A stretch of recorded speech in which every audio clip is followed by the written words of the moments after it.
नमस्कार, हम Awadh Upadhyay, Awadh express news channel. जैसा कि आज मैं संत कबीर नगर जिले के एक गांव में आया हूं। नाम इस गांव का क्या नाम भैया? घिसियावनपुर। घिसियावनपुर में सामुदायिक केंद्र योगी बाबा के द्वारा हर गांव में बनवाया गया है और यहाँ पर भी बना हुआ है। मैं मौके पे आया हूँ 5 बजे के बाद। मैं देखा कि इस सामुदायिक केंद्र में ताला लगा हुआ था। जैसा कि मुझे सर्वे में पता चला, कोई फोन करके बताया या जानकारी हमको दिया कि भैया हमारे गांव में शौचालय का ताला बंद रहता है। मैं आया हूं तभी मौके पे पता नहीं किससे बात हमको करवाया गया है। कोई हमसे बात कर रही थी और हमको धमकी दे रही थी। बोल रही थी आप कौन से पत्रकार हैं, कहाँ से आए हैं, कौन आपको भेजा है और आके हमारे घर पे मिलो। मैं इनके घर पे क्यों जाऊं? और दूसरी बात, प्रशासन से मैं अनुरोध करूंगा, मीडिया कहीं भी जा सकती है, स्वतंत्र है, भारत का चौथा स्तंभ होता है पर मीडिया कर्मी। मैं यहाँ आया हूँ, मौके पे देखता हूँ इतनी गंदगी है, गंदगी से भरा हुआ यह शौचालय है। और इसको सर्वे जब करने आया हूँ तो वो हमको किसी से फोन से बात कर रही है, धमकी भरा फोन से बात कर रही है। वह कौन थी हमको नहीं जान पाते हैं, कौन थी, कहाँ की थी, लेडीज थी।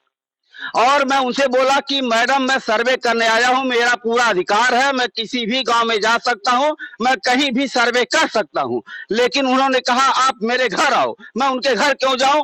पहला नंबर, मैं किसी भी जगह जा सकता हूं, मीडिया कहीं भी जा सकता है। भारत का चौथा स्तंभ माना जाता है पत्रकार, मीडिया कर्मी। तो यहाँ पर इतनी गंदगी है, इतनी गंदगी है कि अब आपसे क्या कहें। ताला लगा हुआ था, मैं चाबी मंगवाया हूँ, एक चाचा जी लाए हैं, चाबी खोले हैं मेरे सामने। गांव के लोगों का कहना है कि भैया यहाँ पर इतनी गंदगी है, कोई साफ सफाई करने नहीं आता है। मैं इसीलिए आया था। यहाँ के लोगों का कहना है कि गंदगी से भरा हुआ यह शौचालय यहाँ पर मौके से न खुलता है और हमेशा धमकी आती है।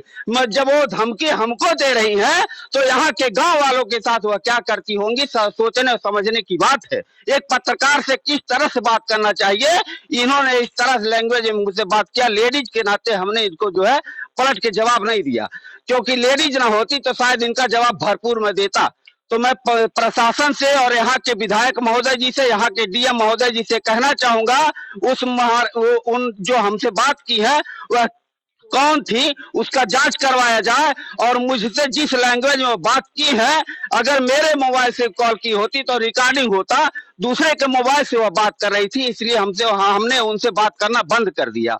क्यों? क्योंकि उनको चोट लगा। जो मैं सर्वे करने आया हूँ, इस शौचालय का सर्वे करने आया हूँ, तो उनको चोट लग गया। चोट इसलिए लगा कि क्यों दिखा रहे हो? पत्रकार नहीं दिखाएगा तो कौन दिखाएगा? पत्रकार कहीं भी जा सकता है, किसी भी, चाहे विधायक हो, चाहे सांसद हो, चाहे मंत्री हो। मुझसे वह अथॉरिटी लेने वाली कौन होती है? उनको अगर मुझसे मेरा बायोडाटा लेना है तो किस हैसियत उनको बायोडाटा दिखाऊं और क्यों दिखाऊं? वह कौन होती है? दूसरी बात, गांव का समस्या है, गांव की जनता जो कहेगी उसी को दिखाऊंगा, उसी को बार बार दिखाऊंगा। धमकी आने से मुझसे कुछ नहीं होने वाला है। पत्रकार को धमकी देंगी तो उसके लिए उसका भरपाई उनको करना पड़ेगा। मैं सरकार से विनम्र अनुरोध करूंगा, इसकी जांच करवाई जाए। यहाँ पर इतनी गंदगी है, मैं स्वयं देख रहा हूँ, और यहाँ की जनता डर बस नहीं बता रही है। शायद यहाँ के लोग डर रहे हैं, क्योंकि जब वो मुझसे इस तरह बात कर रही हैं तो यहाँ के लोग, देखिए सारे लोग हैं, शायद धमकियाने के कारण सब डर रहे हैं। कोई बताने पे जो है, बताने के लिए मतलब सब लोग डर रहे, डर बस कोई बता नहीं रहा है। अब कुछ लोगों से अगर पूछूं तो हो सकता है डर बस ना बता पा रहे हो, क्योंकि उस जिस तरह से वो मुझसे बात की है, मैं शायद जानता हूं कि जब एक पत्रकार से इस तरह बात कर रही है तो गांव के जनता के साथ वह क्या करती होंगी, या वह सोचने समझने की बात है। मैं प्रशासन से विनम्र अनुरोध करना चाहता हूं, इसका तत्काल जांच हो। और जो मुझसे वह बात की है वह कौन थी, मैं बता नहीं सकता, क्योंकि मैं उनसे नाम पूछा हूं तो बताई नहीं है। वो बोल रही है अगर पत्रकार हो तो मेरे घर आओ। क्यों उनके घर जाऊंगा? मैं आया हूं गांव में, सर्वे कर रहा हूं, जगह जगह मैं सर्वे करता हूं। मैं किसी का दलाल नहीं हूं और ना मैं बिकाऊ पत्रकार हूं। जो दिखता है उसको दिखाता हूं और बार बार दिखाऊंगा।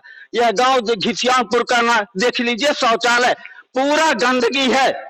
इस गंदगी को दिखाने में उनको चोट लग रहा था। पूरा गंदगी है और गंदगी होने के नाते मैं दिखा रहा था। बार बार दिखाने के लिए आया हूं, तो मुझसे कह रही हैं कि आप मेरे घर आइए। इनके घर क्यों जाऊं और इसका जांच हो, और मैं यही बार बार सरकार से विनम्र अनुरोध करूंगा, इस शौचालय का जांच होना चाहिए। मुझको धमकिया रही हैं और धमकी दे करके कह रही हैं कि आप कौन है, मेरे घर पे आइए। मैं इसका मैं चाहूंगा कि इसको दिखाया जाए। मैं बार बार दिखाने का कोशिश करता हूं, धमकी देना और ये जायज है कि नाजायज है या प्रशासन जानेगी। मैं यहाँ आया हूँ, मेरा बायोडाटा ले रही थी वो कि आप मेरे घर आइए। ये कौन थी मैं नहीं कह सकता। मैं बोला मेरे नंबर से फोन करिए, दूसरे के फोन से मैं बात नहीं करता हूँ।